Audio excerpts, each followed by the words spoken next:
So many people ask me, how can I grow revenue, especially when freight rates used to be $25,000 and now they're, in some instances less than $1,000 on the import side, right?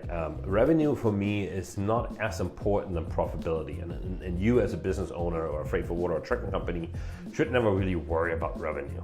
Sometimes revenue can be a good helping point though, especially when you're talking to banks about credit lines and stuff like that. A lot of the traditional lending companies always look at revenue and revenue ratios, and they see a revenue drop as a negative thing, especially when you're asking to increase your line of credit or something.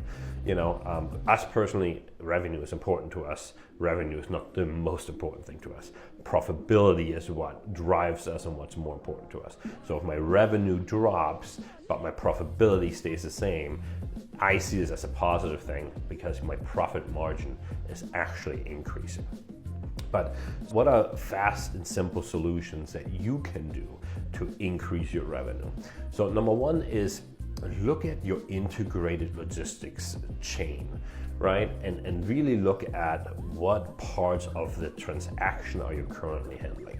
So many freight forwarders maybe only handle an on-carriage, or maybe only handle the trucking, maybe only handle the warehousing, right? So one big step for us to increase your revenue is look what you currently move and see if you can vertically integrate that, right? And what I mean by that is that can you handle a pre-carriage and main carriage and an on-carriage on a business that you maybe currently only handle the customs, right? So it's still the same business that you currently handle, but you're basically increasing your profit, you increase your revenue on that particular lane, which I think is very, very important. So that's one thing.